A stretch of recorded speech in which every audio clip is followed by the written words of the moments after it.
There we go. Did you see that pop up there for you? Oh, yeah. Okay, we are live. I just want to hop on and I want to remind everybody to be nice, um, ask your questions, but if you are mean in any way, just remember these are people that are directly involved in the situations that we talk about. I will ban or delete the people as needed. Um, if you're wondering why we are having this, I just feel I am starting a new series. It is called Buried. Just from my personal experiences, and as you'll hear today, things get buried. If you are a victim, if you feel like something has been buried, come talk to me. We can figure out if this series may be right for you. Um, I have here today Michael Yarborough. We are going to speak on his accounts of the disappearance of Jimmy Hoffa back on July 30th, 1975. Now, before we start, I have asked Michael to just tell us about himself, like we do. I would love for everybody to get to know the people behind these. So I think it is very important. So anything that first of all, I welcome you. Thank you for coming on here. I followed the Hoffa mystery um, very closely over the years. So I am very interested to hear what you have to say because, there's been a lot of crazy theories out there, and I have just there's not a lot of information on yours, and I kind of want to figure out why. So, yeah. So tell us a little bit about yourself. Well, I'm Michael Yarbrough. I'm a retired corrections officer for the state of Michigan. I worked 17 years for the state of Michigan. The first 4 years I worked with the Berrien County Fifth District Court Juvenile Detention Center, and the other 13 years I worked for the Michigan Department of Corrections, right here in the city of Detroit. And a lot of things have been happening in my life. After this case with Jimmy Hoffa, I've been trying to stay focused on not really thinking about what actually happened because it traumatized me so bad till how you try to just put stuff in the past, and then at the same time I was trying to avoid being detected or caught by the mob people, because once I found out who the mob was, I didn't know it when I was 18 years old back then, 46 years ago. I didn't have a clue who the mob was. I didn't know who Teamsters were. I had history and I had government in high school, but Right. I, I heard about La Costa Nostra and all that, but I really didn't get into it deep because I didn't think it concerned me, first of all. And then once I came to the city of Detroit, back in July of 1975, uh, that's when I got introduced to the mob, and that's when I got introduced to the Teamsters, I think a uh, lot of people think this firsthand. is, yeah. You know, I know not a lot, but enough about the mob, and I'm here in Ohio. Um, Pretty scary dudes. I understand. yeah, I mean, they known for killing people and making people disappear. That's their profession, and they so good at it here in Detroit till they never really get caught. I mean, they find their way of wiggling way through the law enforcement, for many And I many think years. today a lot of people think that they're just like kind of like this underground myth, and Well, they are very, they're a secret society. That's what yeah, they are. they're very much still there, and they very much still operate. And Oh yeah, oh yeah, and they're still right today as we speak today. They're very powerful and very strong, and yes, I'm terrified of them, to be honest with you. I'm terrified of them. I didn't I, want to come forth about this situation, but I was assuming everybody was either dead or too old to be locked up in prison. So I decided I'd come forth. I stayed quiet for 27 years, in fear of my life, and my family's life, hoping and praying that one day, I could finally, you know, get this off my chest, and quit looking over my shoulders. But it seems like once I came forth, nobody believed me. It's like Well, I'm telling the truth. I'm trying to get you people to understand there's a man got killed downtown and buried, and he's right here under your nose, and everybody else from the beginning to now. The mob has been trying to show the FBI other places other than downtown Detroit. I mean, There they have did that for a been reason. there have been many, many, many theories put out there. Many, from the Everglades to the Giant Stadium. And, from all my time keeping up with it, like I've never heard yours. And there are the Irishman, there's some like, and I know these are all from known members of the organization. Um, Right. which is crazy to me that those would be the ones that are put out there the most, if you ask me. But my point is, they have all, taken them serious enough. So I'm just left wondering, out of all the crazy ones out there that have been explored, why hasn't yours ever? So I'm really, really excited for you to tell us your account. Um, so Well, I guess, just I would just start with, what were you doing in that general area? I was in that general area because, and I had just graduated out of high school in June of 1975, and my birthday was July the 10th of 1975, and I was getting prepared. Me and my sister getting prepared to go to Ferris State College in Big Rapids, Michigan. I would have been a freshman, and she would have been a sophomore. And my other sister, the one that called me up here to Detroit that year, she was just graduating from Ferris State College, and she was trying to get her life together and job wise and stuff. So she said, "Hey, Mike, before you go to Ferris in September of '75, why don't you come up here to Detroit? They got good jobs up here. They got factory jobs. They Renaissance Center they building and all these different places." So I came up here in my Firebird Pontiac, my 1970 Firebird Pontiac, and they were in Inkster, Michigan, my oldest brother and my sister and his wife. So while I was over at their house in July of '75, I saw on the news where it said that the Renaissance Center was having a grand opening in 1976. So they needed to fill all these job positions in '75. So they'll be prepared to open up the whole entire building by '76. They were going to have a ribbon cutting to celebrate the Renaissance Center, which is, they call it the Ren or the Renaissance Center. Renaissance meaning a new birth, because back then you could hear echoes downtown in Detroit. It was like a ghost town. So back then, Mayor Coleman Young, uh, he wanted to rebuild the city and bring back the people in the city, because I don't know, the black people maybe ran all the white people out of there or something. I don't know what happened, but it was devastating. It happened so fast till I was like, when I go downtown, I could say hello, hello, hello, hello. But now it's flourishing, Yeah. So they built this Renaissance Center as a sign of a new birth. Renaissance mean new birth.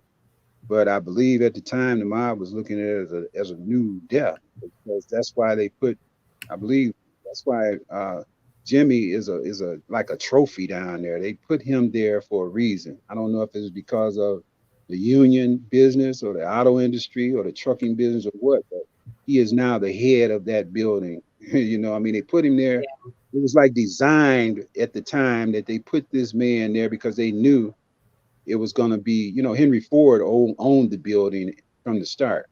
So it had something to do with union, UAW, and, AFL-CIO and Teamsters, union business.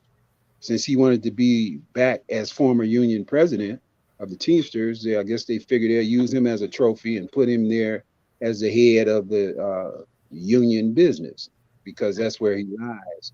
And I'm trying to get the feds to understand this concept, but they don't seem to really, really grab it. They think that from the beginning, the main two perpetrators, one of the ones that chased me and tried to abduct and murder me, spread that lie from the beginning. They went to a prison and told some inmate in the prison that he was over in New Jersey in some dump, and he got exported there in some gateway transportation truck.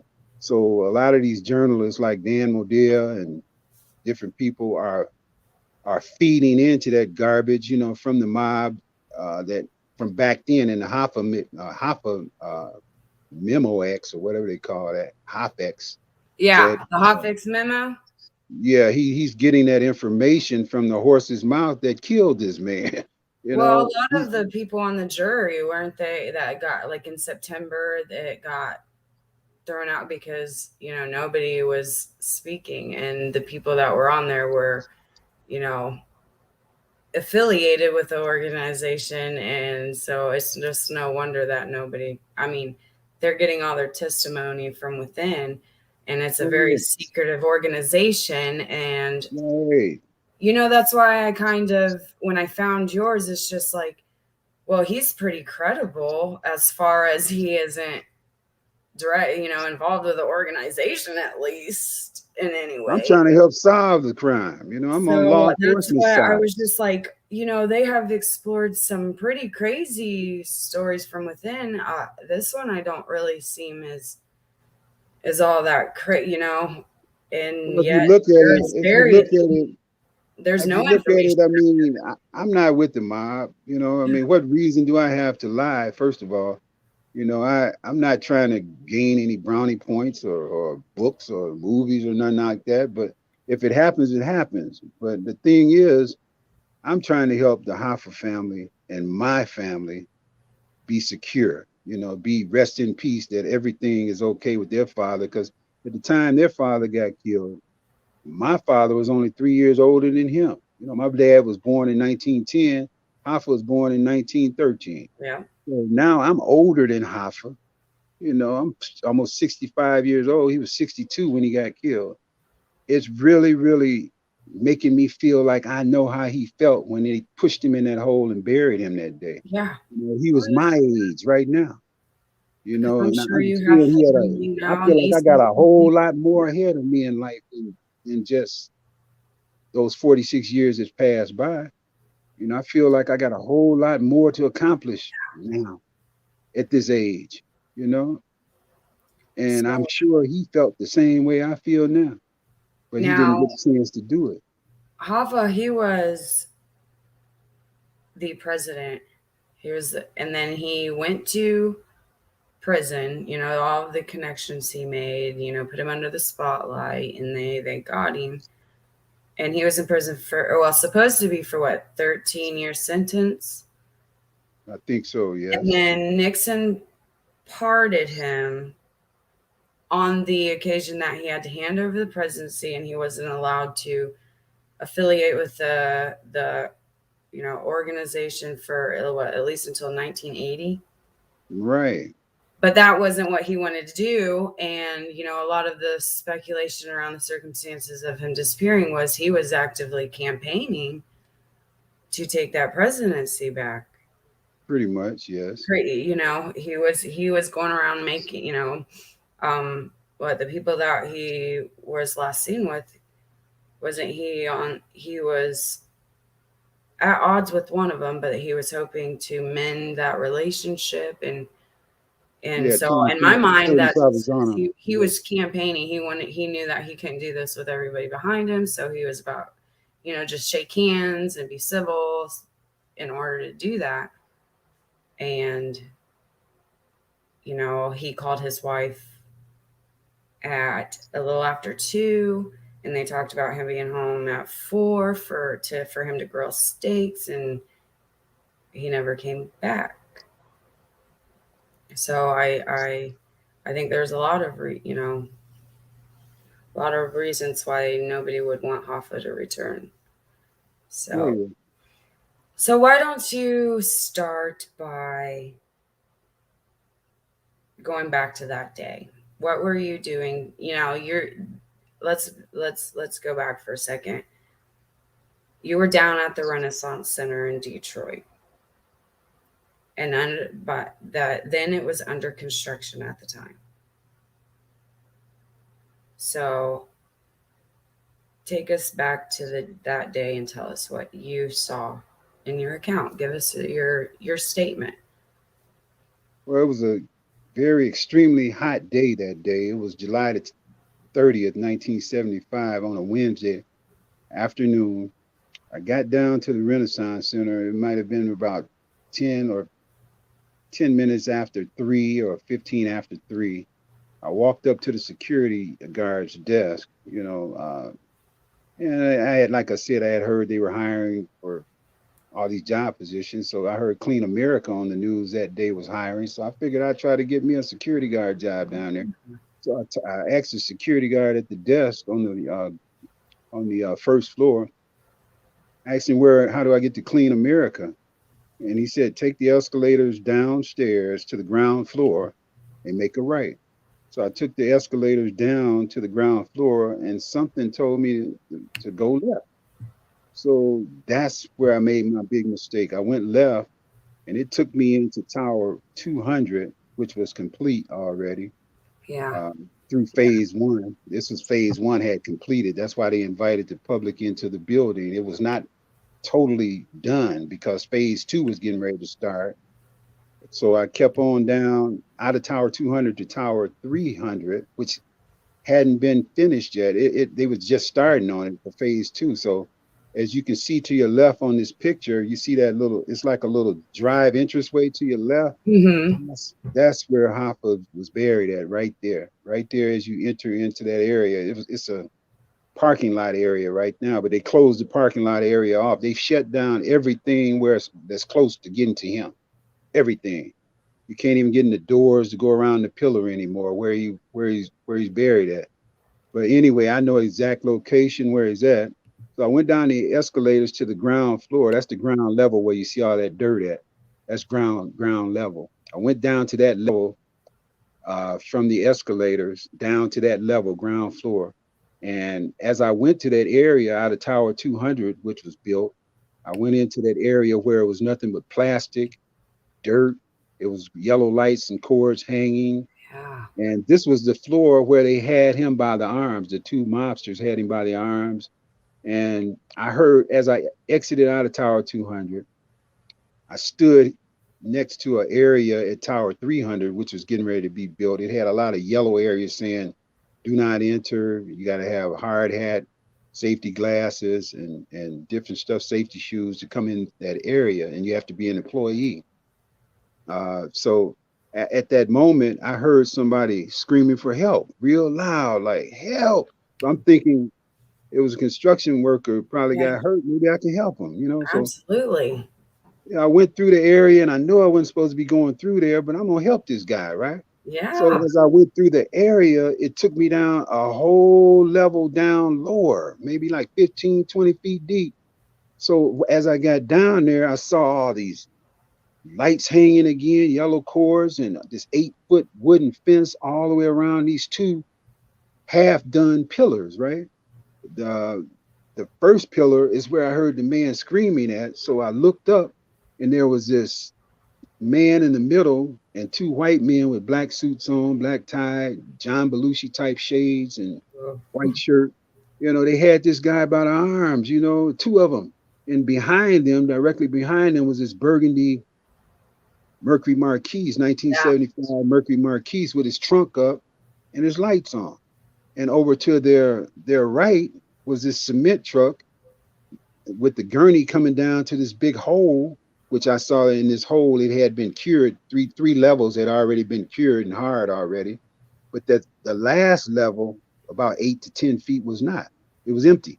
So this is where they had him at the edge of the hole at. And behind them was all dirt. It was like a little small slanted hill down to this pillar. Now, how close were you to this? To him? About 15 feet up. I could look and back then I could see very good, excellent vision. I wear glasses now, but I had 20/20 vision. I could see his face clearly. I couldn't understand who the other two people were because they had these dark shades on.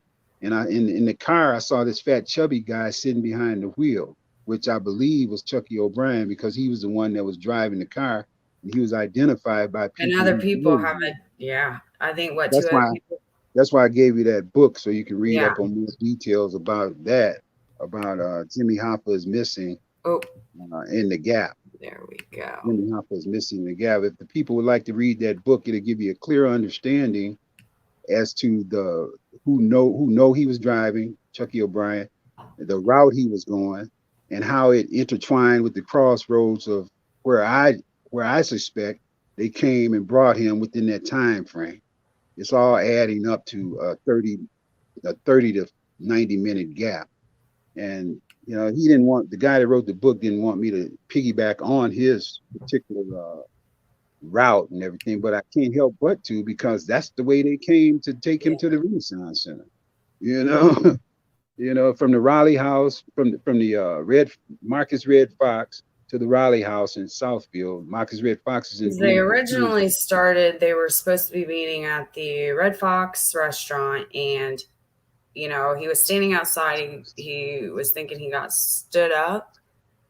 Right. Remember correctly, and then by all accounts, he got into the burgundy car, and I'm gonna pop up that map that you have the route.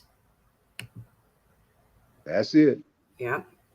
And I gave you the time frame, the miles, and everything fits right into the time, right up to the time where I came on the scene at 3:20 and saw all this.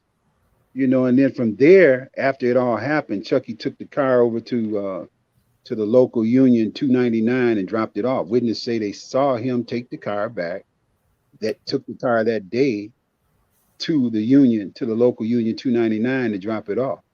So it was all between a 90. It was all took toll in a 90-minute time frame. The whole scenario. You're standing there watching all of this is going down. And then what happens to you? Well, as I went there and I looked and saw this man still screaming for help, they pushed him in the hole. And the ball on the truck was turning slow at first. And then all of a sudden it started turning real fast. And I could see the cement gushing down on top of this man. So at that moment, I turned around and looked to my right. And here comes a dark colored hair man with the same suit on, white guy with dark hair, with the same suit on, black suit, John Belushi glasses, white shirt, black tie, and black shoes. He took his shades off, his John Belushi shades off, and he opened his coat and showed me his gun. He said, "You better keep moving or you're going to be next." So I threw my hands up in the air immediately, and I said, "Man, you ain't got to worry about me. I'm out of here." So as I walked away, maybe about 10 or 15 feet away from him, I looked over my shoulders, and here he comes rushing at me real fast. So I could run real fast back then. He's making sure you keep going now. Yeah, it wasn't that. He was trying to catch me, to kill me. I guess his mind came around, well, I better get this kid because he might say something. Well, so correct me if I'm wrong, but the mob, there is a code because, and people out there asking, this is my opinion, why would they let you go instead of making it 2 bodies? They kind of, why? Because though, whether some of them followed that code. I don't know. It was God. It was God protected me that day. Yeah, ma'am. For sure. It's just like he protected the Moses and the slaves from Pharaoh. He put a shield up at that moment and allowed me to get away from this man because I was born and raised in the church. God protected me. My mama prayed hard for me many, many years. My dad did too. So with those prayers of the saints, it availed much, so it helped me to be able to escape from this evil. I would have froze. Like I told you when you first told me, it would have had to taken me a minute. Your instinct to just, is very. All I could do was run. When I saw that man coming at me, I ran so fast. I just got through running track in high school and high hurdles and cross country. There was no way he could catch me. I got away from him. I hid and I went to Tower 400. I ran to Tower 400 and I saw this men and women's restroom. So I ran into the men's room, and there was 12 stalls in the men's room. And I got up on the first stall, and you could see up underneath there the doorway which I came in. So as I was on top of the toilet, I was shaking like Don Knotts, peeing on myself, scared as hell. And then all of a sudden he walks up to the door. And I'm like, I see his black shoes walking into the door. And he stood there like 3 seconds and turned around and walked away. So I'm like, Ugh. man, all he had to do was kick the door in and shoot me. He walked away. I And think so he I, was trying to make it a statement, if you don't keep quiet, keep quiet. we get you. We can find Yeah, you. he made that very clear when he took his John Belushi shades off and looked me directly in my eyes. Oh, I could see that he had done killed several people before in his life. It was no doubt about it. He had the most vicious eyes you've yeah, ever I don't seen. think people understand. Like, you're not just talking about ordinary people here. These are people No, that, this was a come to find out he was a hitman for the New Jersey mob. yeah, He's a this hitman. is known, factual, you know, decades long, confirmed Yeah, stuff that these people are scary individuals. And, I just want to make it known, like I was saying, because I'm sure people are wondering, like, well, they would never let you go. There is a code, like, there has been wide open mob hits right out in the public where they don't turn and shoot every witness that's standing there. Some of them live by a code. You go in and you do the job and you complete the hit, and that's the objective. And then you have ones that, in your case, where, yeah, they let you go, but they're still going to let you know, we will find you. We will get you. yeah, yeah. If you know, I think that the guy was on a time schedule. They all rode down there in the same car because once I came out of that toilet stall, when I got the courage to come back out, I tried to go look for my car because I had forgot where I parked it at. So as I went out to the other side of the building of Tower 400, I saw that same burgundy car coming around Tower 400 real slow with his lights on. So I looked to my left and there it comes. So I ran back in the building and I went to Tower 100, that one to your right over there in the front right there. I went in there and got on the toilet and stood on that toilet for like 15 or 20 minutes, still scared for my life. And then finally I got the courage to come out and I went to the parking lot in between those two buildings to your right over there. And that was a parking lot on both sides of this building. There was one on the left side and one on the right side. The left side, it was between Tower 400 and Tower 100. On the right side, I mean, on the left side, it was between Tower 200 and Tower 300. On the right side, the parking lot was in between. oh, I don't know where you went. You might have exited yourself out there. Just click the link and come back in if you're watching. There you are. Something happened. I don't know what happened. It Can you it hear might me? have popped you back out. Yeah, well, like I was saying, there was a parking lot back then. The way they built the building was you could park inside the building. This was very unusual in a lot of buildings. You could add a parking lot on the right side and a parking lot on the left Yeah. side. You could pull your car in 3 or 4 different levels and walk through the door and go shopping inside. They had theater in there. They had the mall. You had the tallest hotel in America. I mean, it was outstanding. Right now, the rooms are $234 a night. So it's still exclusive. And we used to go in there and shop and go to the movies, and all this was after they completed the building. And every time I went in that building, I would think about what I saw. And I could almost hear him still screaming in my head.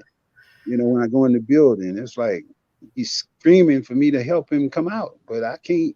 All I can do is tell the authorities what I saw, where he's at, and it's up to them to do what they got to do. But they got everybody so brainwashed against me till the media won't even allow me to even come on TV. Yeah. Which They is made me take a crazy. polygraph exam, and it came out to be non-conclusive, and they still didn't want me on Channel 4 on the Hoffa podcast. But everybody else don't have to take a polygraph test, and everybody else are the mob. I mean, I don't And understand they it.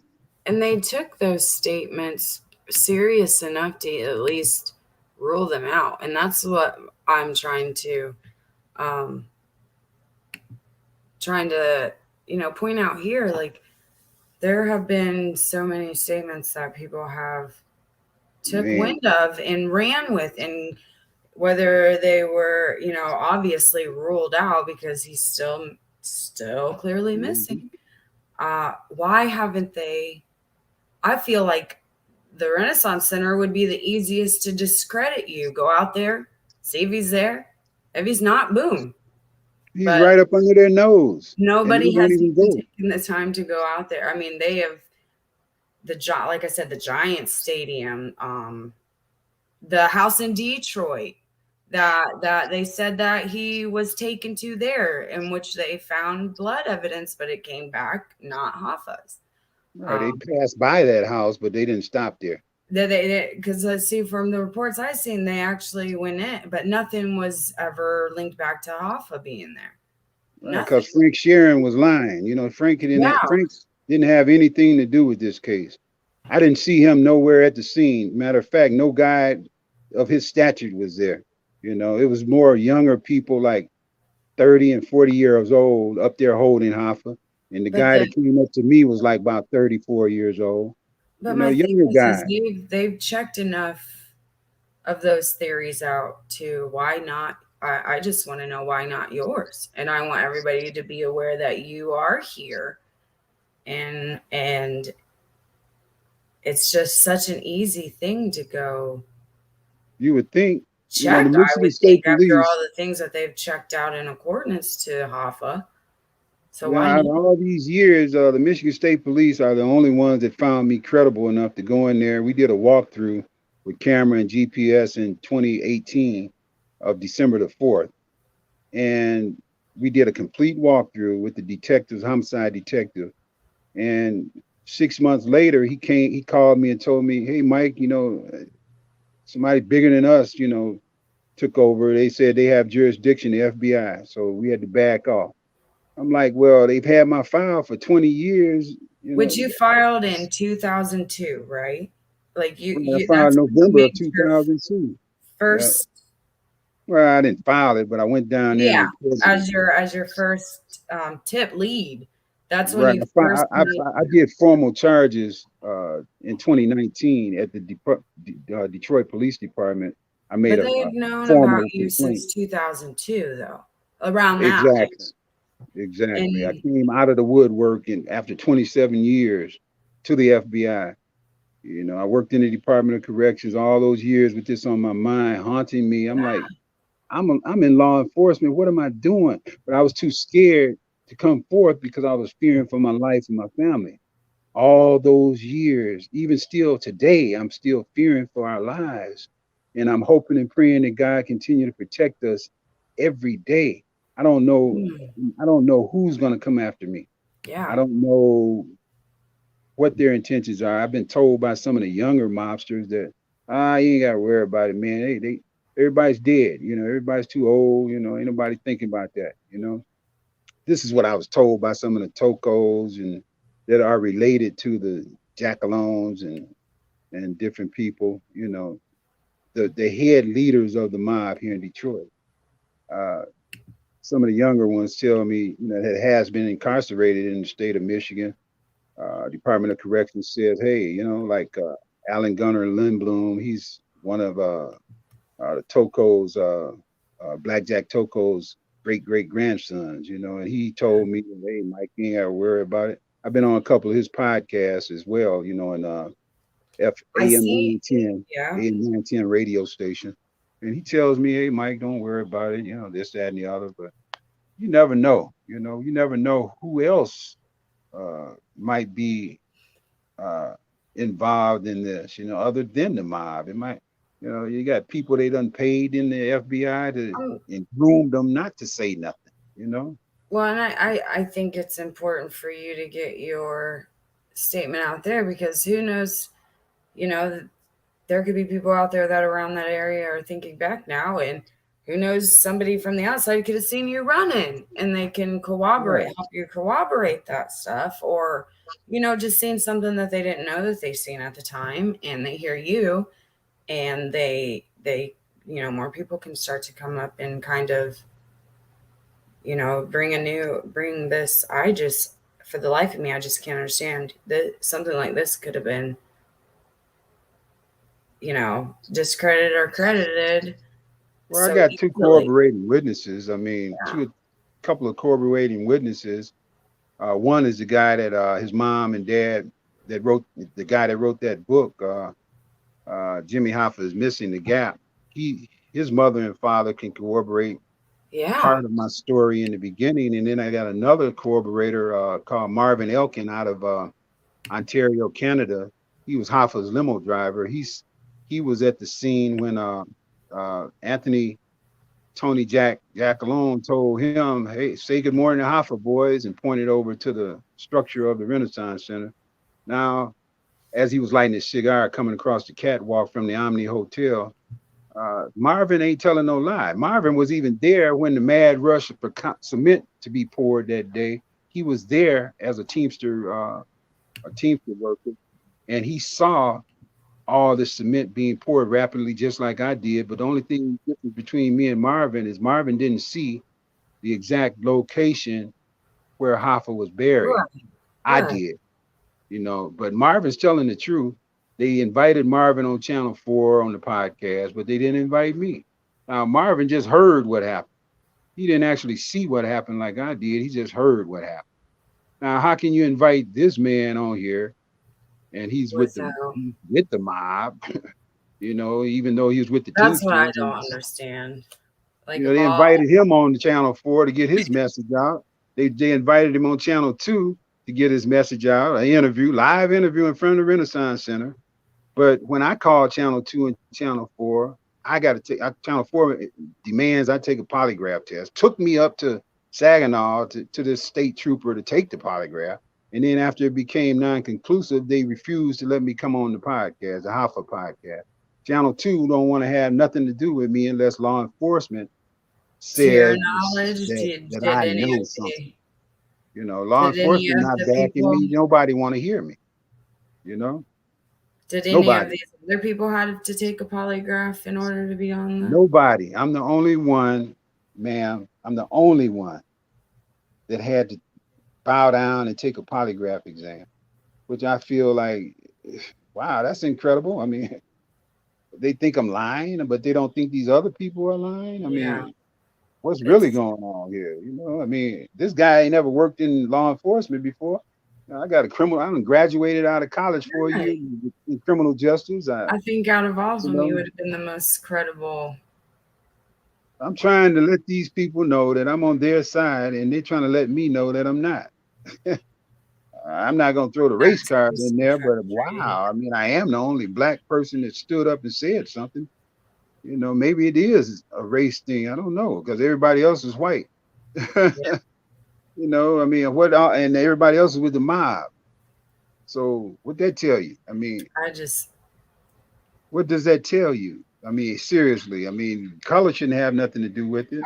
ever with You anything. know? That's not, and on any of my other that circumstances and who somebody is should never be a reason for them not to know. Yeah, I that mean, I agree with you I'm completely. the only living eye ear witness that came forth, the only one, and they don't believe me.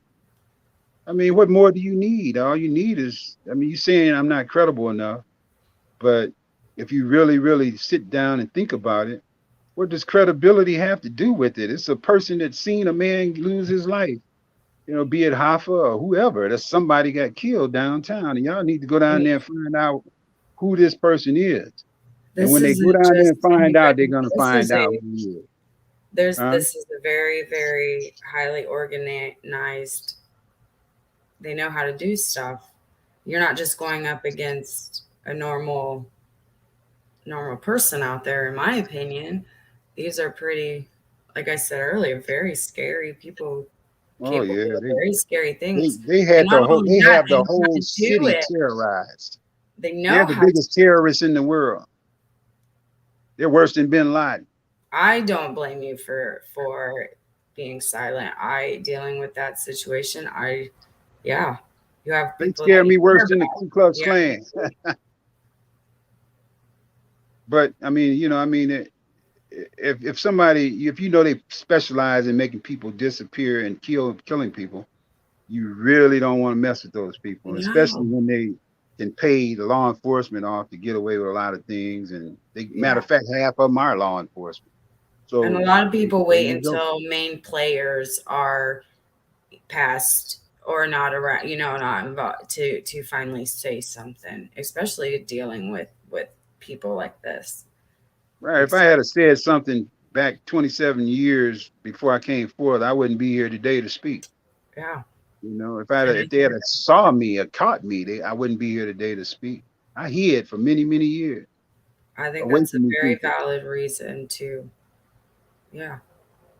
I You don't know, blame and, you. and as I was hiding, ma'am, as I was hiding, I kept I kept thinking about who would they send. I mean, a lot of times they don't send a white person; they send somebody that look just like you. Yeah, You or know, your best friend to like somebody that you trust. yeah. Crazy. Money makes the world go round. Money deals with a lot of crazy things, and they got a lot of money. They can do whatever they want. If they don't They're want very you here, powerful. they get rid of you any way they want to get rid of you. They don't have to come in black suits, black tie, and white shirt and John Belushi glasses. They can come uh, with somebody dribbling basketball up to you and just blow your brains out. Anything, Yeah. dressed up in a clown costume or Santa Claus. Anything. They can do that because they have that kind of money. They can do whatever they want. So are you nervous now? Yes, Still with getting your yes. statement out there? Yes, very much so. But I got the courage by the strength of God to come to your show and different shows to hopefully get some closure to this thing, for the Hoffman Yes. family and the Yarbrough family as well. My family really, really believes me, but they also don't want me to say nothing even Oh, to of this day course. because of who done it, and the thing Who is, we're dealing with I'm not here. afraid I'm not afraid anymore like I was, but I got a little bit more courage than I had. But still in the inner part of my soul, I still know that these people are very, very much so real. And they will very, very much so kill you, And and have people you think that snatched they up and were disappeared. more powerful back then than they are now, but that is not in my No, opinion, that is not no, true. That no, is not true. because their siblings are running it now. The Jacqueline's And these son players is may be running it. gone, but these players had family that are still very much around. So yeah, Oh like you yeah, and said, they very still got plenty of money. I mean, they're rich yes. as hell. They're rich, rich, rich. They living So in the most exclusive areas here in the city of Detroit. Bloomfield Hills and yes. Grosse Pointe, nothing but rich people. Very well-to-do people, and they've been there. I used to see them. I used to see Anthony Jackalone pumping gas in his vehicle when I used to live in on the 20th floor, apartment 12 in the Jeffersonian apartments on Jefferson. I used to see him pumping gas, and one day in 1977, I was walking downtown on Shelby and Fort Street where they parked their Cadillac and with the Cadillacs with Mafia Company car limo on the front of their truck cars. He was walking behind me one day, and as you know how you feel somebody following you. So I looked over my shoulder, and I didn't know him from who, but come to find out later, I found out who he was. But it was this guy with this bushy hair, white guy, and he had this newspaper in his hand. And when I turned around, he opened the paper up real fast and put his head down in the newspaper like he was Mm, reading.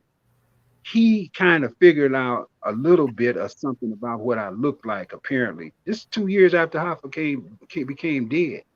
Because, like I said, I've seen him pumping gas. I was pumping gas next to him several times. He's seen me before, but he didn't know who I was. But the guy that was chasing me that day, he must have told Jackalone what I looked like. oh And wow, so I I'm ended up sure that cutting he all would my very hair off, well. bald headed, and Hmm. I'm you sure know, they were well aware that hey, there's this guy we got to keep an eye on because yeah, I I'm believe sure so. I'm I'm sure that sure I'm sure they was waiting for the opportunity to they were grab me just too. letting you know that listen, don't forget Oh we're well, here. I didn't forget. Trust me on that one. Trust me on that one. I didn't forget, and my family never let me forget. Mm-mm. And a host of friends and law enforcement officers and everything. I've had some state troopers that I graduated with. They said, "Mike, it's bigger than the both of us, man. If I were you, I leave that alone. I hate to read about you floating down the Detroit River head first. Now, this is coming from lieutenants and captains with the Michigan State Police that I went to school with, graduated with, and went to church with, grew up with as kids. They got in the ranks with the state police, and the first people I came to, of course, was people that I grew up with and knew very well. My sister used to go with a Detroit police officer. She was married to him. He was the first law enforcement officer I told about it in 1976. And he told me the exact same thing, man. That's the mob, man. You leave that alone. Yeah. And then in 1980, his dad owned a trucking company, and the Teamsters killed him because he didn't want to merge with the Teamsters. So it was getting very, very close to home, this Teamster thing. 1980 was the year Hoffa wasn't supposed to run for president again until that year. And Right. the Teamsters were still powerful 5 years after Hoffa got killed, and they were still strong arming other truckers and people that didn't want to become union members. They were still strong arming them and killing them like they did him It was wild. if they didn't want to merge with the Teamsters. So it was pretty deep. Even when I worked in the plant, Chevrolet Gear and Axle back in '77, I could feel the strength of the union with the mob. Throughout the factory, you could feel the fear of all the workers that didn't want to join the union. What would happen to them if they didn't? They would have people break their legs, their arms. They were We were very fearful back in the mid '70s. Very fearful of the mob. and I think that's why everybody thinks that Henry Ford did that to get people to join the union, not join the union. He did that. I think that, which I believe, depending on where you go, their presence are still very, very strong. But I think to the outside world, we don't hear about a lot of it, like not like you guys did back then. And I think that's why people are confused, like, oh, well, they're not powerful. They're not this presence. They're not this organization they were back then, but they very much are. They have just, like everybody else, evolved over time. Yeah, I mean, they got money. They had all the Teamster money to build all the casinos in Las Vegas, and Richard Nixon was getting $500 to $1 million out the Teamster pension fund to shut everybody up with the Watergate scandal. I mean, it was wild from the top. It came all the way from the top all the way down. It was a thing. It was an organization. It's an organization that's in the underworld. It's like the Masons. It was one of the Kennedy boys that first landed him in prison. He was the first one that came under fire because all these connections that Hoffa was making was putting him in the hot seat. Yeah, Bobby. If I remember correctly, wasn't it? Robert. Yeah. Okay. Yeah. I knew one of the Kennedy boys. Yeah, he was the one that first put him in the hot seat and landed him in, but he didn't serve the whole 13 years. No, he didn't. Nixon in 71, Nixon, that's when he pardoned him. Yeah. Yeah, in 71, he pardoned him. And then he only did like 7 years. Until he had to hand over the presidency, and he was not allowed to do anything until at least 1980. Right. And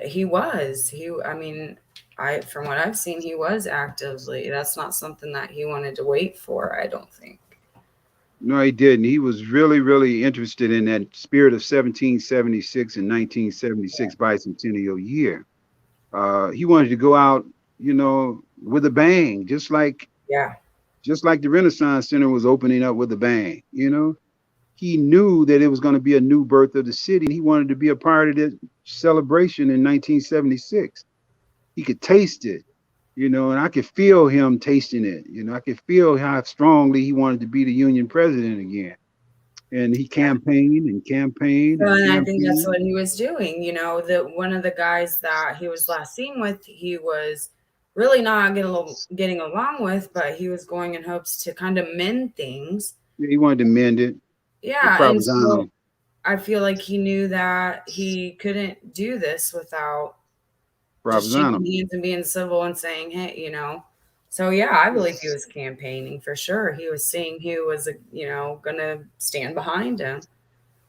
Yeah, so Jackalone and Provenzano got their heads together and said, well, this is a good way we can get rid of him. You know, let's get him down here. They brought their crew down here, you know, Andrettas and the Bergulios came down with Provenzano out of New Jersey, and they wiped him out. I mean, they had a meeting on the 29th of July, the day before, Hmm. down at Carl's Chop House on the Grand River. They went right past there with Hoffa in the trunk. But the day before, they had a meeting and said, well, tomorrow's going to be a good day, fellas. This is what some of the higher echelons said in the mob that orchestrated this thing. You know, it's strange how they wanted to make sure that everything was going to go smooth as possible. And it's ironic that they came right past the place where they were eating at the day before with his And body. then in what was it? They found the only evidence was the car, and then they found hairs, which later in what was it?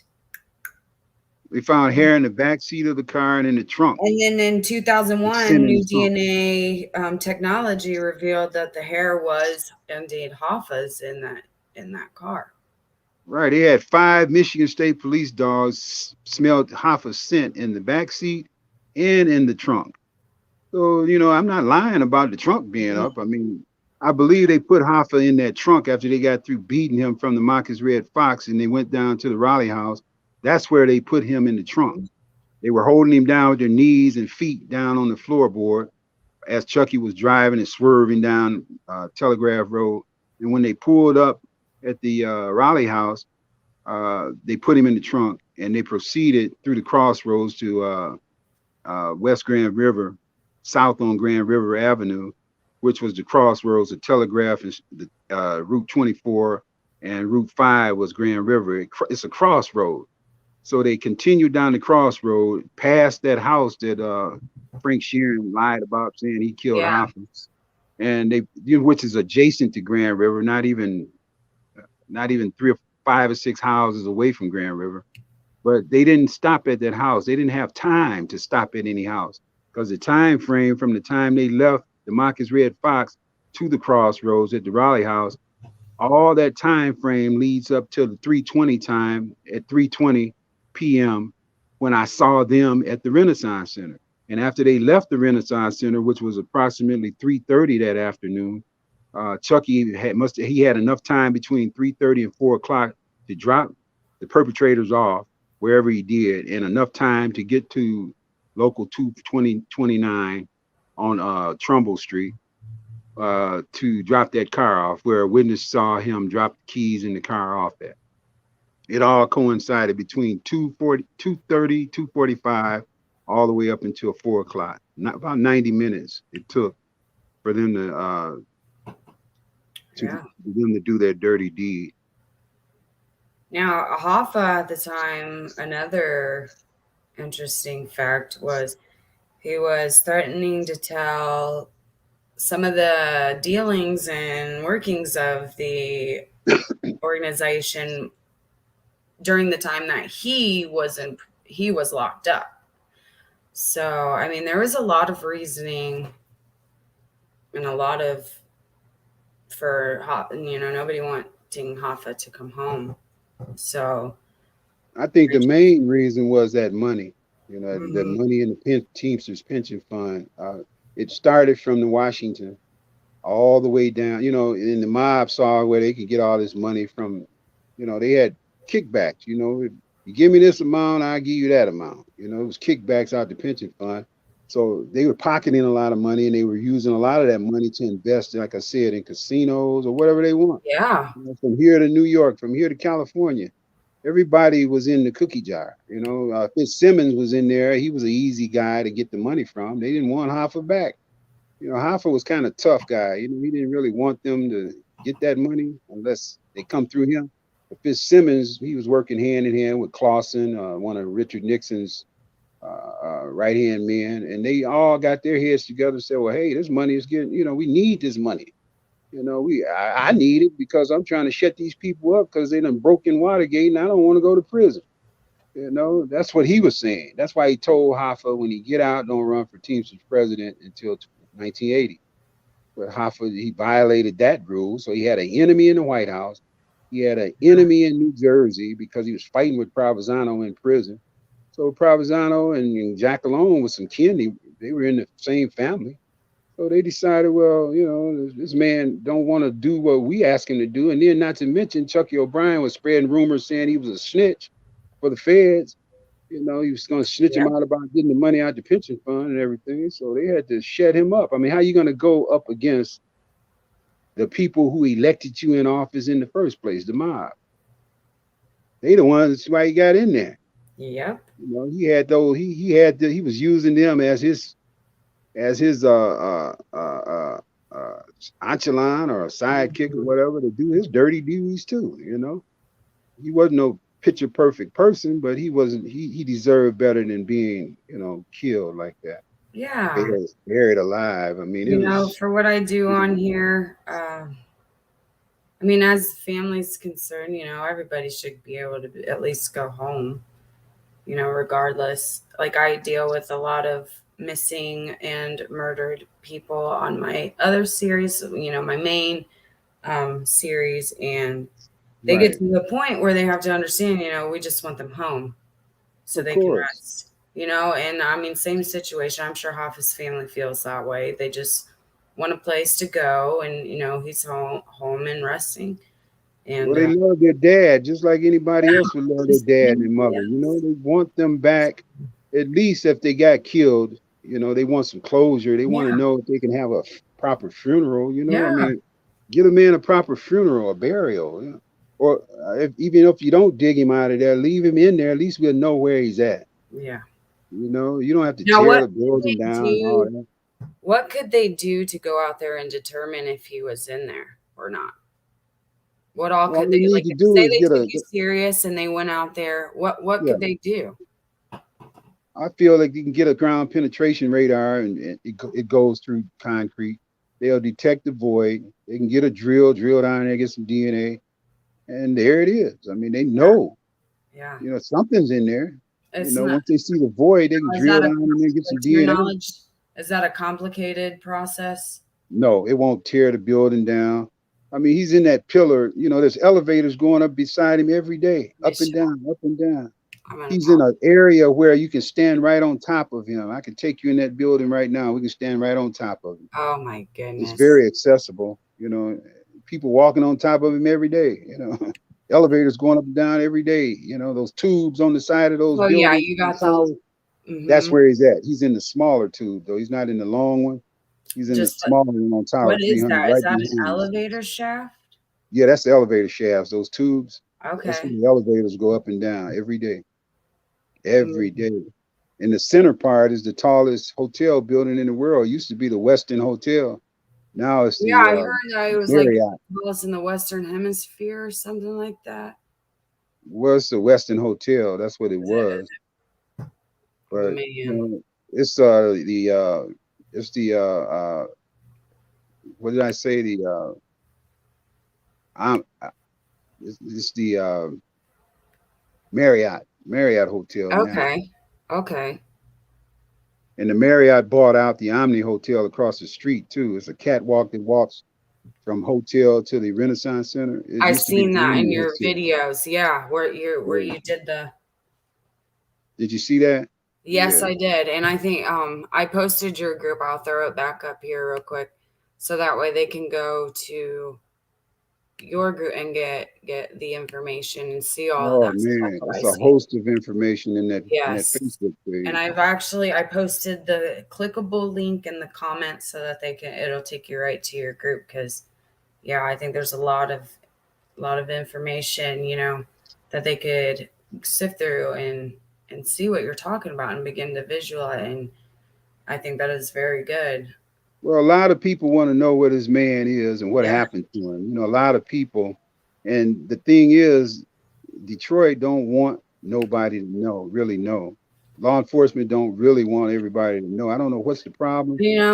for my own reasons, I am going through something. I understand. I just want you to know, I understand how things can get buried, either whether purposely Yeah. lost, whether the intentions are, it happens. I am hopefully I can come back on here and talk about it. I will not know anything until Monday.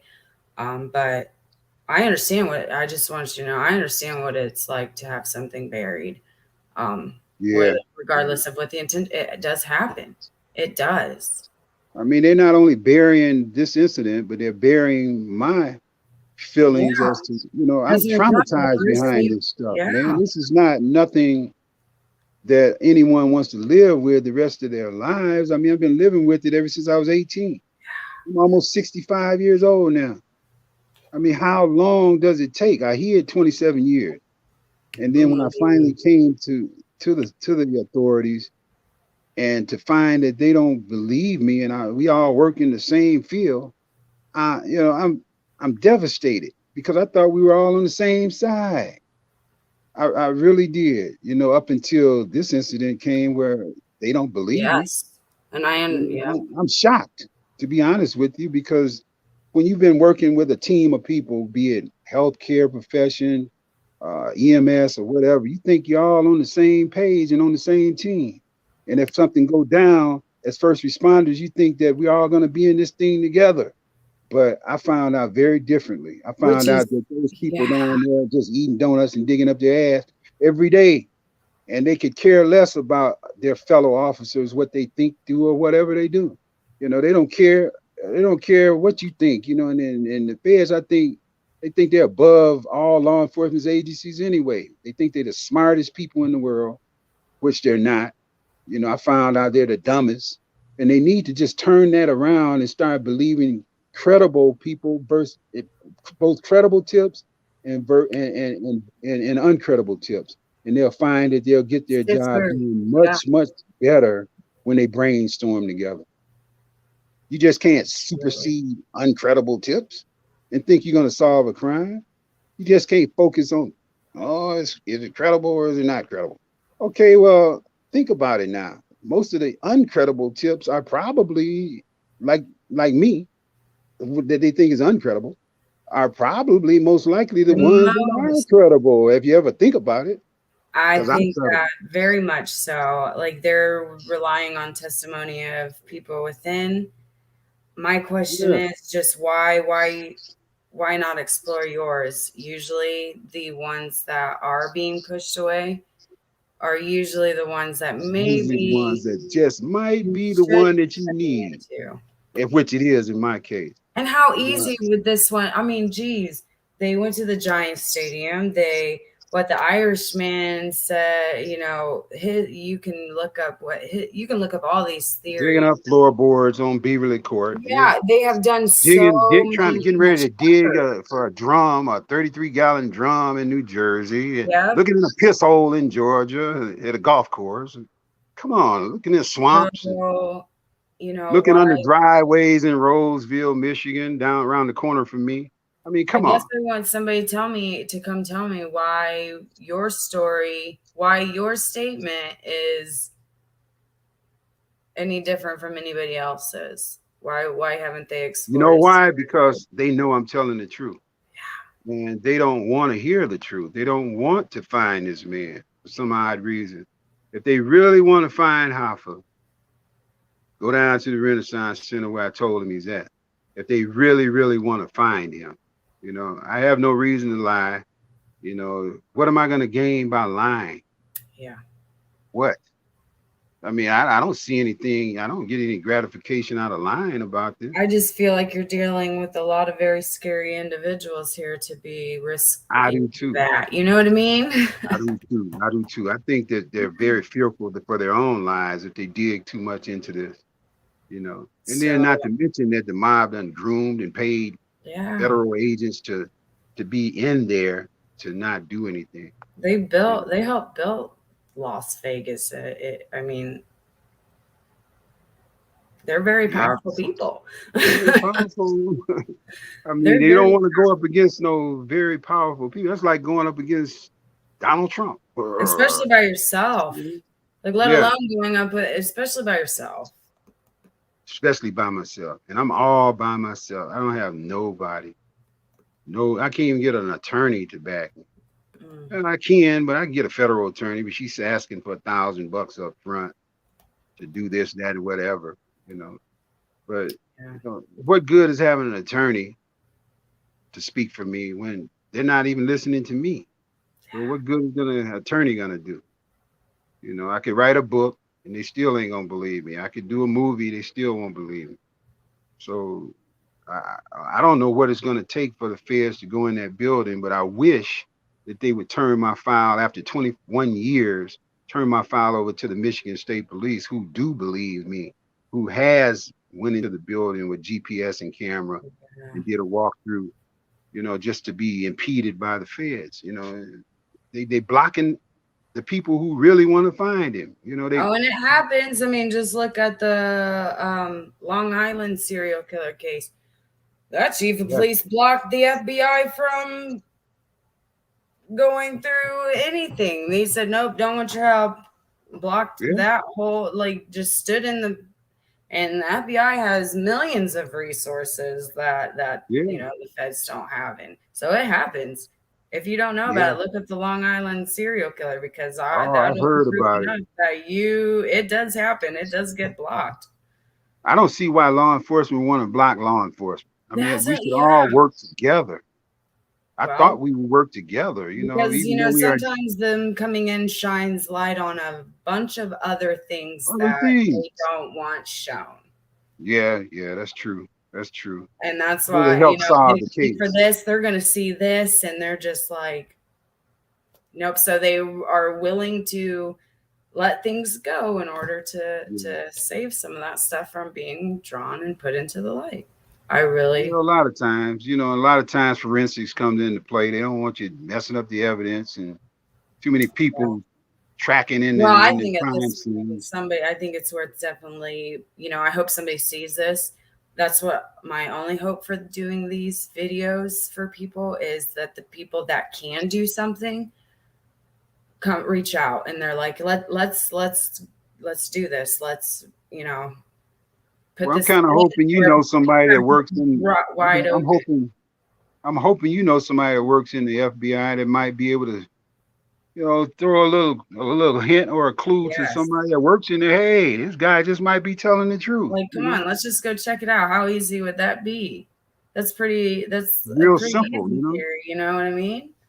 But Mark Silsky, the agent that's in charge of this investigation down in Detroit FBI, he's not really taking me seriously, and So would he have several. to okay any types of those efforts to be done? Who would have to give the okay for?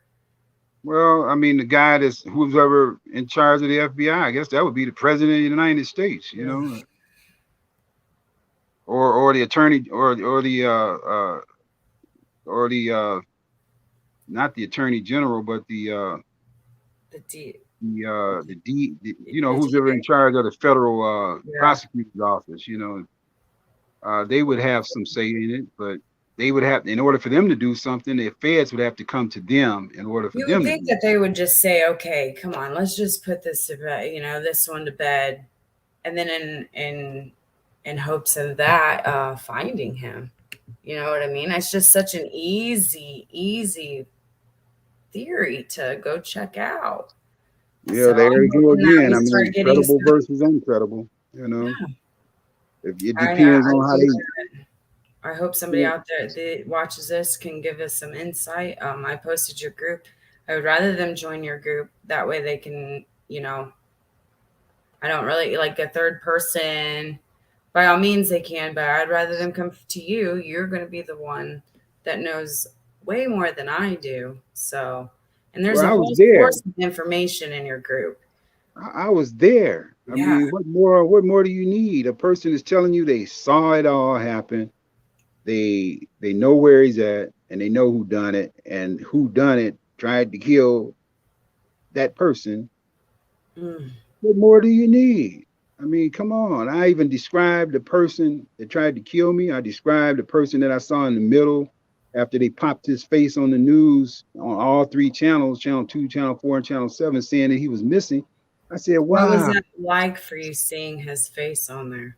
I did just like this. When I was 18, I said, wow. I was telling my sister and my brother, I said, that's the man they just pushed in that hole downtown at the Renaissance Center.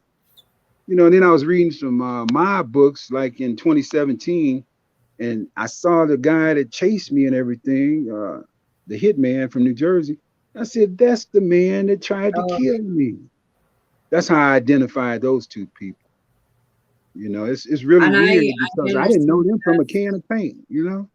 I understand what that's like with what I'm dealing with behind, I hadn't seen pictures or thought about it in nearly 11 years. And just to see the faces involved, You um, never forget a face. no, You might forget a name, but you're not gonna forget that yeah, face. Once you there, see it, oh, and and just I seeing never that forget the brings all of person. that back up. Yeah, So, I never forget the guy that took his glasses off and told me you better keep moving or you're gonna be next. That scared the living daylights out of me. yeah. Right there, just that. You know, maybe I threw him off when I threw my hands up in the air and said, "Man, you ain't got to worry about me. I'm out of here." That might have just threw him off momentarily, just enough for me to get away. You know, it threw him off. Like, well, maybe he ain't gonna. I ain't got to worry about him because he just told me. I'm thinking that might have been either it was a will of God to block him from getting me. Because, like you Yes. say, the mob don't normally let nobody No. get away. I got And if away. they do, it's a very old code that people don't follow. And, it depends on who.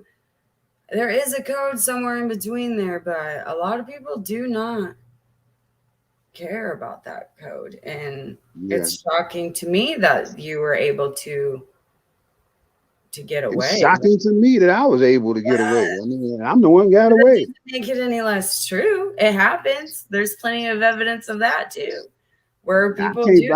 Right to this day, I cannot believe I'm still alive after what I Mhm. saw. I mean, the average person wouldn't. He wouldn't have got away. I mean, it was Like I another said, I would have hole. froze. He would have told me to get out of here, and I would have still stood Yeah, there like, well, he could have very easily shot me right then. yeah. But I guess there was a lot of people around, and he didn't want. You know, there's people other than him that was in the area, workers. And you know, if he had shot me in the bathroom stall, they would have heard the gunshots in there too, because he was in a whole building that was already full of people, and it was already, you know, he was in an area of a lot of You people never in the Tower know. You 400. coming It was forward and getting this out could help others start coming forward. Maybe they heard him and they've been afraid to speak for all yeah, these and that's years. why they don't want to put People me are on coming out, mainstream media. and maybe now it'll bring hope for those people to come out too. Maybe they were like, wow, listening to him, I think I might know something in accordance to that. And that would be awesome. Well, finally, you know, I got some good news lately. I'll be on the History Channel with Lawrence Fishburne sometime in the spring next year Yes. on the History Channel. And YouTube, follow it, subscribe to the channel. yeah, I and then I'll be on Fox News with Eric Sean, the Hoffa podcast, episode 5 next year too, as well. I think in January or February. He's Well, when Sean's coming. we are off here, if you want to drop the information in the comments, feel Well, if I can find it, where's the feel comments? free, because I will drop it down there, or you can send it to me afterwards and I'll put it in. Okay, I Yeah. will. I thought I Yeah. gave it to you, but I'm sorry. I should have gave you No, that I information. did. If you did, I must have hopped on before I seen it. Okay, I'll give it to But you. yeah, give that to me. I will definitely put all that information where they can find it and who And just. it's on my Facebook page as well. Oh yeah, Lawrence then go there. Fishburne and Eric Sean, all that's on there. I have that posted in the comments and I'll flash it up here. But yeah, definitely, absolutely And with go. Lawrence Fishburne on the History Channel, what his key thing is he's going to start the investigation. Something that the FBI don't want to do. They don't want to investigate my tip.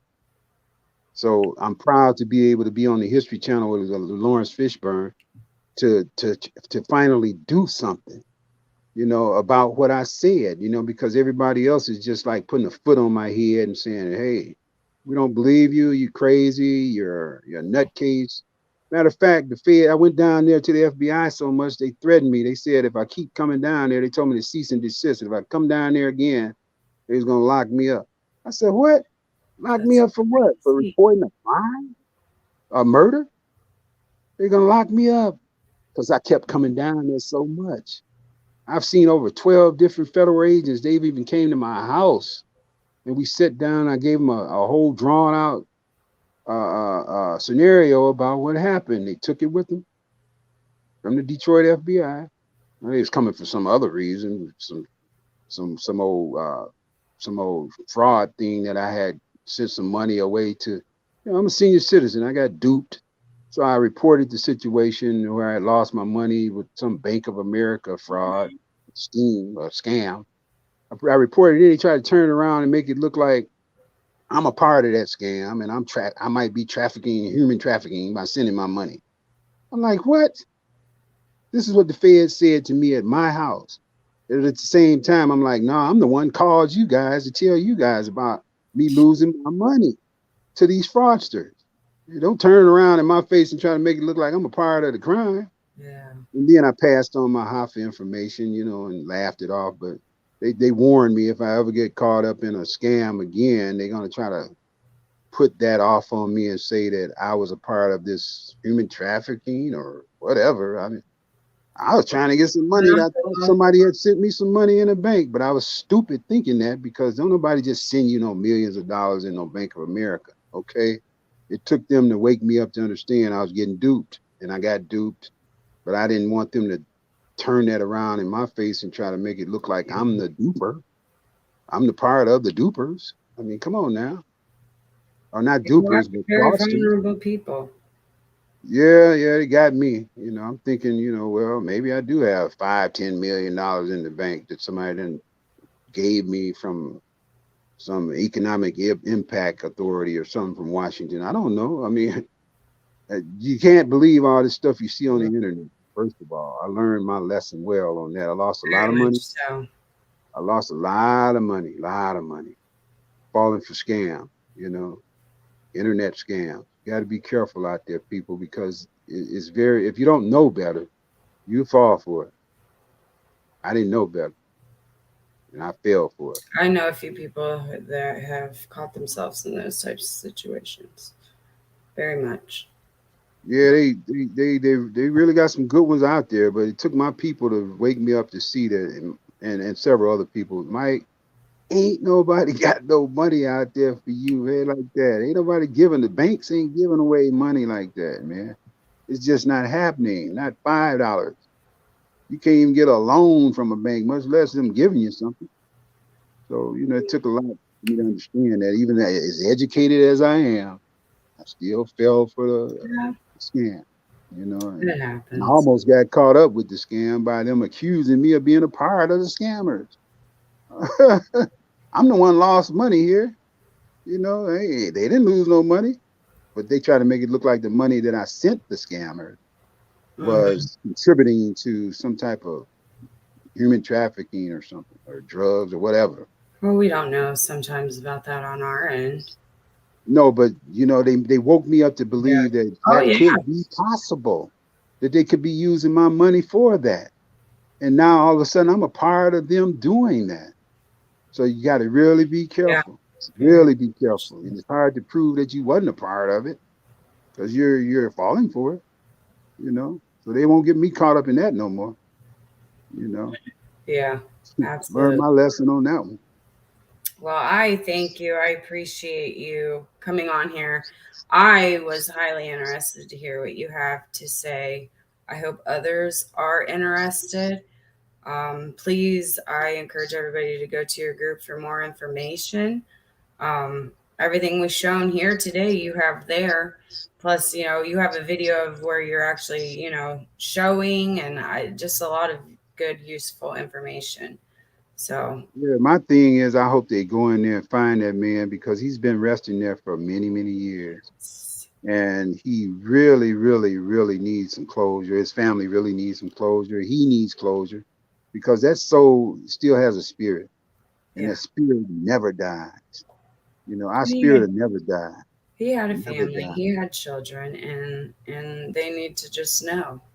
I'm Yeah, sure they it's need hard to for know. them not knowing exactly definitively what happened, you know? And Well, I talked to Barbara, I talked to Hoffa Jr., and the only thing they can tell me is turn it over to the FBI because the FBI told them that's what they need to do. Anybody come to them, refer them to the FBI. Well, the FBI is the ones that don't want to do nothing. mm-mm. Come on now. It's going It's to lead crazy. it.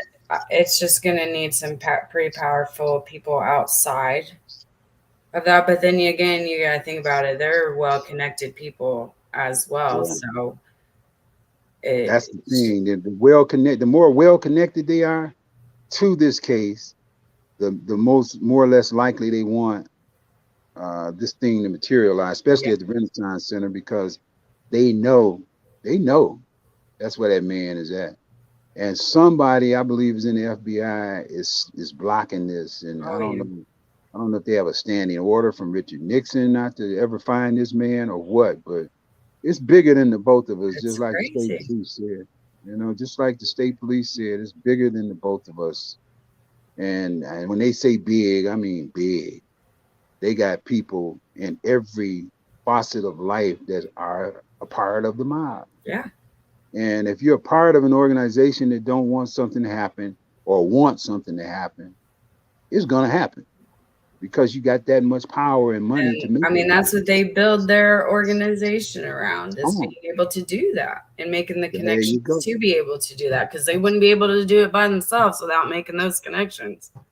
Right. And they got a chain of people that works Boom. for them. A chain of people. I mean, a chain of So, people in America that works for them. You got the mob in almost every state.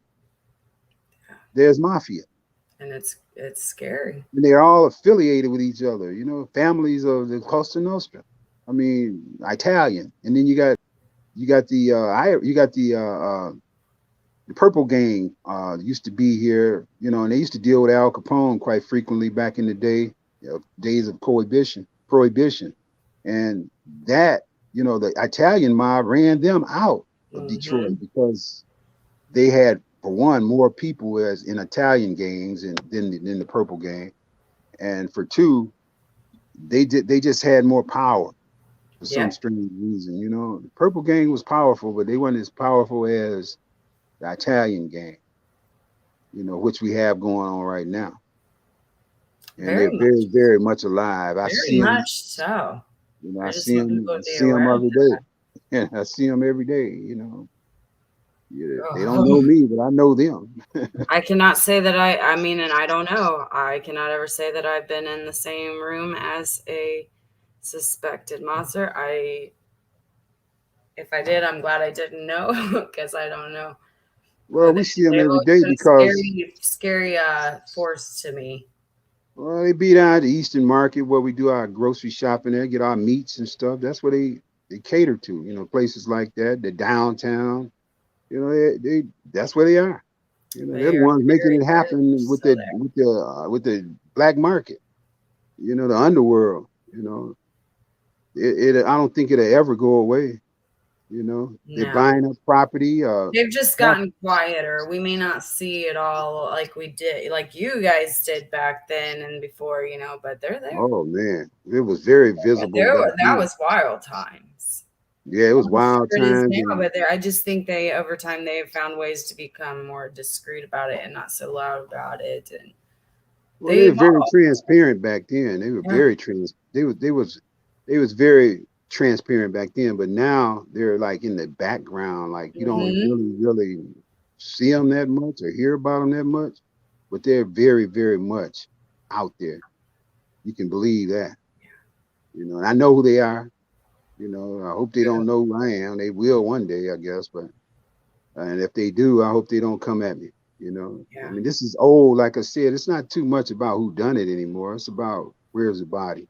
Yeah. And that's what I'm focusing on, Exactly. the habeas corpus. I need a writ Well, of and habeas just the corpus. fact that if, say,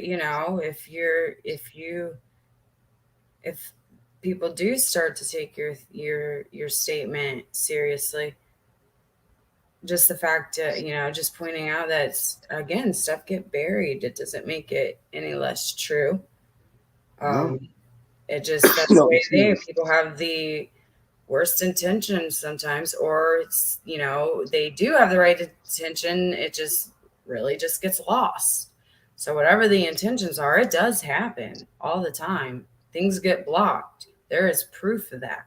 It does happen. Yeah. It's getting blocked daily here. You know, I mean, for one, the feds don't want the media to know about it. For two, the media is not getting the information from law enforcement to get my story out there. So it's like a catch I'm hoping 22. that people see this, they start getting interested enough to just almost make them have to go out there and check it out. I'm hoping Whether to so. save face or whatever their intentions are, I just hope you get enough people behind you to where they go take a look. That's the least they The can do. feds It's got so very much easy. egg. They got so much egg on their face now. You know, for all these digs and stuff that they came up empty and spent all that money and time and resources, didn't find nothing. So they got a lot of egg on their face. So now they're being very discreet and having discrepancies about who they want to listen to. I You know, just my word been out there since November of 2002. How many digs have they done since then? Quite a few. yeah. So I'm just saying, a lot of them are kind of pretty out. This one just seems to be a very simple, Well, every I don't know, time they like I said, I dug, don't know the whole process it would take, but it just seems like it's a very isolated area that you're talking about. So it it would be, is. you know, Yeah, Ashley, let me tell you, every time I told them about this, I mean, every time they did a dig, I called the FBI and I told them, I said, hey, you're just wasting your time, energy, and resources. You're not going to find him there. And sure as you're born, they didn't, but they still don't want to hear what I got to say. see, and that's what I want. Why? So I want I people want to to know start why. asking That's a why. $1 million question. I want the other people to start asking why. They spending millions of dollars digging for nothing, but they won't spend a dime to go even try to It's that find what out the if he's where 300 I say he pillar. is.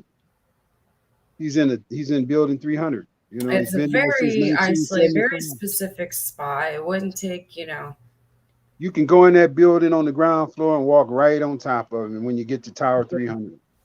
Just go to the elevator shaft and you're right there. So everybody knows what I said where he's at now because I put it out there. But at first, didn't nobody know but the state police and the feds, Detroit FBI. But now I've got bold enough to show you pictures of what I saw and the location in the area. Hopefully, maybe somebody will say, well, hey, this man must know what he's talking about. He drew out a detailed description of the location. and if I've been anybody hiding the location ever since 2002. and looks up all the, go down the rabbit hole, you guys. Show times, places, events, and how it corresponds into what Michael's saying. Verifying stuff. It corresponds in the route from the Marcus Red Fox to the crossroads at the Raleigh House to Grand River down to Detroit, the Renaissance Center, within that 30 to 90-minute gap. I'm going to show Like my these man people. said in his book, you know, it's in the time frame of the minutes that you calculate in the miles all coincide with the time that they met me downtown at 320, around 320 when they pushed him in the hole. It's all coinciding together. Now that 320 came in my mind after a while. At first I was thinking I knew it was night. I thought it was nighttime because it was dark in the area. But I knew it was hot, extremely hot that day. So it couldn't have been early in the morning. It had to be in the afternoon because you could fry an egg on the ground. That's how hot it was because I did fry an egg on the ground. It was that hot that year. And I remembered because at the time when I went downtown to look for the job, I couldn't have went that early in the morning because I had plenty of time to go in the afternoon because I had plenty of time to get back to Ben Harbor the next day. So before I went to Ben Harbor the next day, I came back and revisited the area, and you could still see the freshly poured cement on top of it where they had smoothed it out. And adjacent from that was another pillar, and that 8 to 10 foot hole was still there available. I don't know who they put in that hole, but I'm not hoping it wasn't for me. I know that much. But it was another hole available for another body. So that makes me think it's more bodies in that building buried than just Hoffa. I'm Oh, thinking that. I mean, I'm it was thinking. heavily under construction. That would have I been mean, a look at the area that they were building. Look at all that area. I mean, that's a lot of. It could be a mob cemetery for all we know. We really don't know. But I know one thing. I think they scared if they go in there looking for him, they might run across more than what they than meets the eye. oh, I mean, it's a yes. scary thing to think about, but Now, for people who don't know, in this pillar, which one would be the 300 pillar? well, if you look to your left, not the one in the front, but the one The back directly left one. behind it, right on the Detroit River is Tower Okay. 300. It's it's a Mm. it's almost right at the river, but it's the street. Atwater is right in front of that tower. Beaubien Street is right in front of it, right there in front of And Tower. he's not under Mhm. the big pillar. He's under the small tube, like, Well, you see the ground level, right? yeah, Down at the ground, he's below that. yeah. He's at the ground level, honestly, 8 feet deep, about 8 feet deep. He's right at ground level. If you show You that have one picture those two. show that one picture again where it's all dirt at, right there. You see that it's like a road coming in there. Yep. Yep. That's Back where the here. parking lot. That's where the parking lot was built at, and he's adjacent to the parking lot in Tower 300, which would be closer to the river part. You know, that's what Tower 300 is. Yeah. He's right in. He's right there at the parking lot, Mm. right there at the parking lot. When I came out the bathroom hiding, I saw the door that goes to the parking lot, and you could see Tower 300 over to your left where they were starting to build it at. When I first came out the bathroom, I couldn't get out of that way, so I came back over to your right, all the way to your right, and that's where I saw the car coming around that Tower 400 up there by the river, real slow. Uh It was like huh. they had just left the scene where they had buried him at, and it scared the living daylights out of me seeing that car coming around that corner. I'm like, are they following me? Wow, you know, did they know I was coming out this door? You know, it was at the Tower 400 area. It scared the I living daylights out I of me. think they wanted you to be well aware that Yeah, I guess. they could But see, find you. right on They top of could my get you. head, right there, that's Tower 300, right on top of my head, right there. And he's in the see the small tube That little to tube your poking up right. the little. You're on the right of that. See, you got a tall tube and a little tube on the right. Mm. He's under the little tube. Oh, Both of okay. those are both of those are elevator shafts. But one just go to a certain amount of floors, and the other one takes you all the Oh, way up. okay. And Okay. that's an office building right I there. see.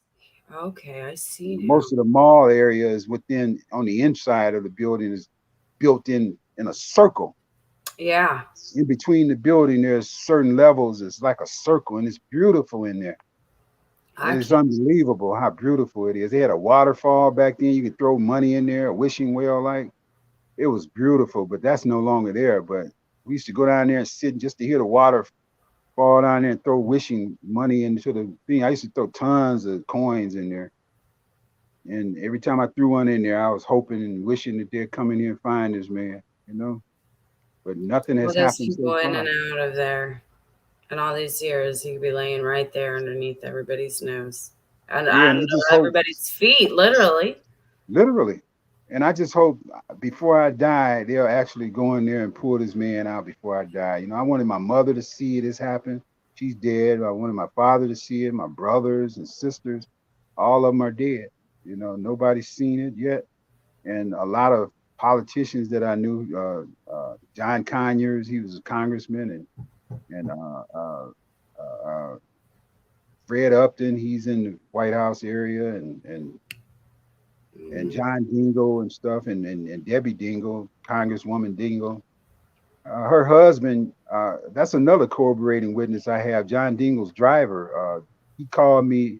He saw my story on Facebook, and he called me and he said, "Mike, I used to be John Dingell's driver, Congressman John Dingell's driver." And John told me in 1980 that Hoffa's buried under the Renaissance Center. Now, John Dingell is one of the oldest congressmen in office. He was in office when Nixon was in office.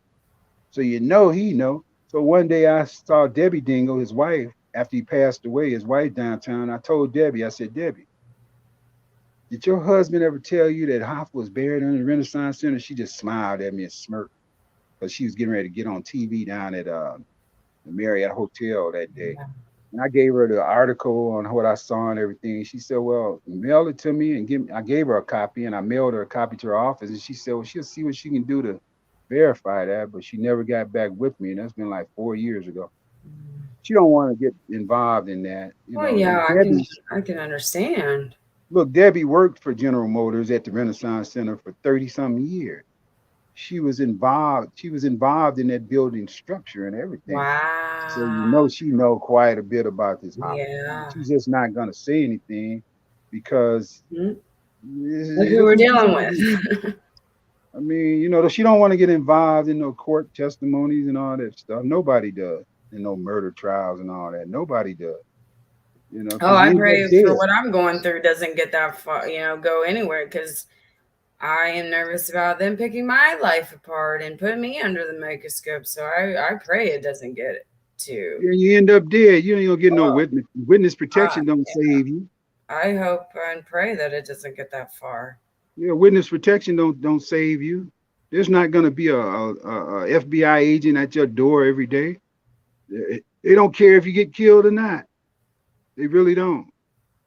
Nope. They just say you're under witness protection, but you're not protected at all.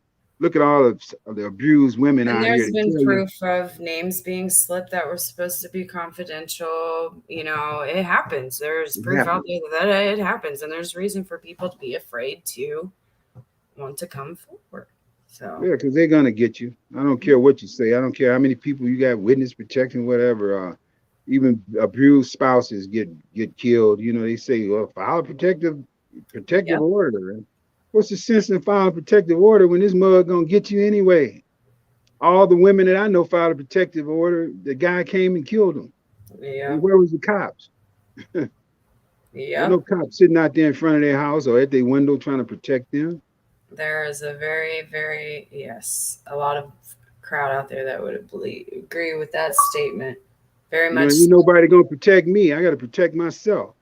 You know, I study martial arts. I got a green belt in Taekwondo. I'm a bodyguard. You know, I'm gonna make sure I'm gonna protect myself. I know how to take guns, take knives. I know how to shoot them. You know, I was a marksman in the department. You know, I was scoring 150 at the range at the police department, and then 125 as high as you can go. I was scoring 150. You know, I'm a pretty good shot. You know, and I'm not really scared. You know, I'm not scared of nobody. They better come with what they know if they come to me. You Yeah. know, they better come what they know. Know that. I'm not scared of none of them. I can't imagine what I just, and who you're dealing with. It's just a whole nother, it's tricky. It's very tricky. Very tricky. Very tricky. Dangerous. Well, I Very encourage dangerous. anybody to join his group.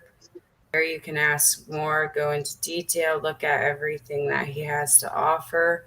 And all I'm saying is look for yourself. That's all you got to do. I Look mean, for I'm not yourself. here to try to convince nobody that I'm telling the truth. I'm Yeah. not trying to convince nobody to believe me or not. I just wanted you to have the same chance that any of these other crazy theories had, you yeah. know. I mean, So you got all these crazy theories, which makes my theory seem no better than theirs, really. But yeah. you know, it's funny. It's funny because all these people keep saying all these things about what they know, what they know, what they know, and I just shake my head like, man, But why are they nothing has doing that? ever come out of anything that anybody has said to date. I mean, all the people that are putting these lies out there, none of them can come up to the plate and said, I stood there, I saw this man get killed, I know where he's at, I know who done it, and I had to run for my life to not be a part of where he was. I don't see or hear anybody saying any of that but me. I commend you for speaking up anyways. I I do. commend me too, and I thank you I for do. I commending me. I really really do. do. I mean, it takes a lot of courage, Ashley, to do what I'm doing. A lot of people say, "Hey, you got a lot of balls." You know what? It takes that. Well, even more Really, so really when we bad. know who's behind this, you know, that just makes it even that more commendable. And your bravery or whatever you people want to call it. You know, Yeah, these aren't just ordinary people. These are, like I keep saying, very scary, very capable people. yeah.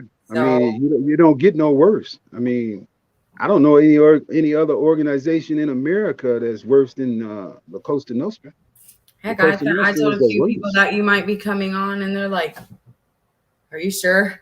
Are you sure you want to do this?" And I'm just like, I know, I know, I know. I mean, they're like, they're looking at your safety and security now. You know what I mean? yeah. So they're like, "Are It's you like sure?" I was like, everybody in law "Well." enforcement, I was like, honestly, if everybody. I disappear, go missing, I would hope that people would kind of figure out why.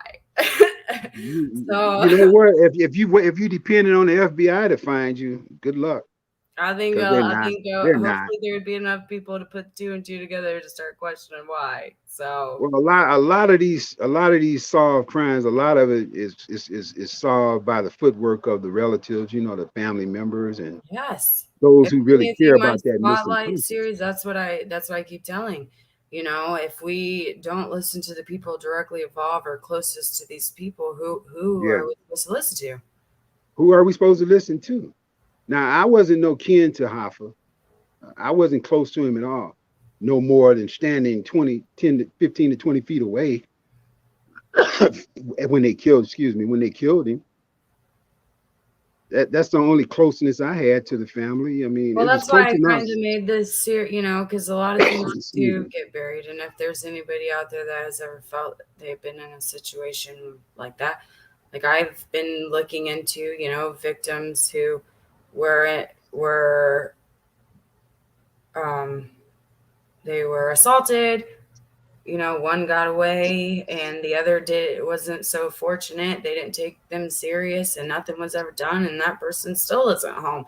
You know, it happens. It happens. And that's why I kind of made this series to invite anybody that has felt like that. I mean, Yeah, and by the way, fine.